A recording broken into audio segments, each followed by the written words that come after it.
United states California. वैसे तो California पूरी दुनिया में अपने टूरिज्म के लिए काफ़ी ज़्यादा फेमस है। यहाँ पे दूर दूर से लोग अपने हॉलिडे स्पेंड करने आते हैं और कैलिफोर्निया फेमस है अपने ग्रासलैंड्स के लिए, नेशनल पार्क्स के लिए और बीचेस के लिए। लेकिन कैलिफोर्निया में टूरिज्म के लिए सबसे बड़ा अट्रैक्शन है one and only Hollywood. California में कहीं बड़े बड़े हॉलीवुड के स्टार्स रहते हैं, तो लोग उनसे मिलने आते हैं, उन्हें देखने आते हैं। एक तरह से कैलिफोर्निया पूरे हॉलीवुड का घर है। लेकिन यूनाइटेड स्टेट्स के वेस्टर्न रीजन में आने के कारण कैलिफोर्निया अपने माउंटेन्स के लिए भी बहुत ज्यादा फेमस है। अकेले कैलिफोर्निया स्टेट के अंदर 808 माउंटेन्स आते हैं, जिनमें से कई सारे माउंटेन्स वोल्केनोज हैं। लेकिन इन सारे 808 माउंटेन्स में से एक ऐसा माउंटेन है जो कि इन सारे माउंटेन्स में से सबसे ज्यादा मिस्टीरियस और डेंजरस है। उस माउंटेन का नाम है माउंटेन सस्ता। माउंटेन सस्ता कैलिफोर्निया का सबसे मिस्टीरियस माउंटेन है। वहाँ के लोगों का कहना है कि वो माउंटेन एक अलग डायमेंशन से कनेक्टेड है और लोगों का ये भी कहना है कि उन्होंने उस माउंटेन के आजू बाजू यूएफओस भी देखे हैं। लोगों ने ये भी देखा है कि यूएफओस उस माउंटेन के अंदर जाते भी हैं और उस माउंटेन के अंदर से निकलते भी हैं।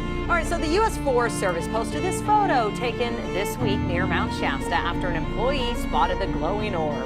And yeah, while it may look like a UFO. और काफी लोगों ने तो उस माउंटेन पे बिग फुट्स यानी कि येथी को भी देखा है। और उस माउंटेन से रिलेटेड काफी सारी स्टोरीज हैं कि वहाँ पे जो भी हाइकिंग के लिए फिर ट्रैवलिंग के लिए गया है वो आज तक वापस नहीं आया। लेकिन ये सारी कहानियां और ये सारी बातें शुरू कहाँ से हुई, तो मैं तुम्हें इस माउंटेन की सबसे फेमस स्टोरी सुनाता हूँ जिसे काफी ज्यादा सच माना जाता है। और ये सब कहानियां और ये सब बातें वहीं से शुरू हुई है। तो शुरू करते हैं।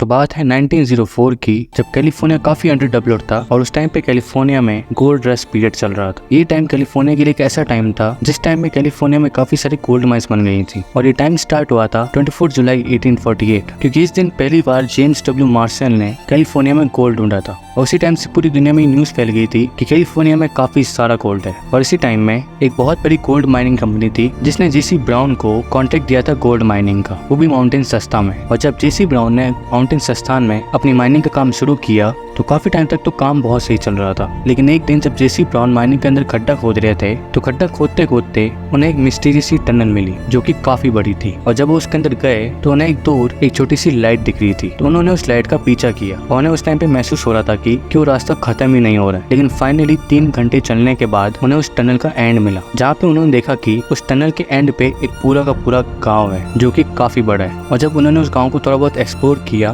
तो उन्हें वहाँ पे एक बहुत बड़ा चैम्बर मिला जिसके अंदर 27 कब्रें थी जिनके अंदर स्केलेटन्स थे। और वो स्केलेटन्स इंसानों के बिल्कुल भी नहीं थे, क्योंकि वो स्केलेटन्स 9 फीट लंबे थे। और ये सब देखने के बाद जेसी ब्राउन ने डिसाइड किया कि वो इस गांव को पूरा एक्सप्लोर करेंगे और इसकी सच्चाई बाहर निकालेंगे। तो वो उस टनल के बाहर गए और उस गड्ढे के बाद जिसके अंदर वो टनल थी उसके ऊपर एक गेट टाइप लगा दिया और उन्होंने इस बात को किसी को भी नहीं बताया। लेकिन वो बहुत ज्यादा एक्साइटेड हो गए थे क्योंकि उन्हें एक ऐसी चीज मिली है जो कि बहुत ही यूनिक थी। तो लगभग 15 साल बाद जेसी ब्राउन ने अपना पूरा ग्रुप बनाया और उस गाँव को पूरा एक्सप्लोर करने गए मिस्टीरियस तरीके से। जेसी ब्राउन और उनकी टीम को उस दिन के बाद कभी नहीं देखा गया, वो गायब हो गए। और उस दिन के बाद से उस गांव के बारे में और उस टनल के बारे में कभी भी किसी ने कोई बात नहीं की। लेकिन कुछ लोगों का कहना है कि वो गांव बिग फुट्स का गांव था और वहाँ पे बिग फुट्स रहते थे। और कुछ का कहना है कि उस माउंटेन पे काफी साल पहले काफी सारी ट्राइब्स रहती थी और वो गाँव उन्हीं का है। तो गाइस, कैसा लगा ये वीडियो कमेंट करके जरूर बताना। बाकी तुम्हें माउंटेन सस्ता की स्टोरी कैसी लगी ये भी बताना और बाकी और ऐसी वीडियोस के लिए सब्सक्राइब नहीं।